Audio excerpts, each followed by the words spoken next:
ফকির সাহেব, দুনিয়াটা এখন কেমন চলছে? দুনিয়াটা আগে সালাম দিলি সকলকে সালাম, আসসালামু আলাইকুম। সবাই আশা করি ভালো আছেন, ভালো থাকেন। দুনিয়াটা কেমন চলছে এই দেখেন, শুনেন বলতেছি। এই তো সুন্দর দুনিয়া আল্লাহ বানাইছে মহব্বত করিয়া। এই যে সুন্দর দুনিয়া আল্লাহ বানাইছে মহব্বত করিয়া, ওরে রইলাম বলিয়া। মানুষের উপরের মানুষের নাই ঘুমায়া, মানুষের উপরে মানুষের নাই ঘুমায়া।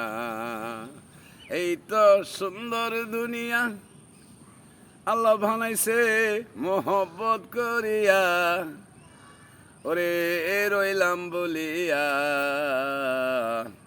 মানুষের উপরে মানুষের নাই ঘুমায়া।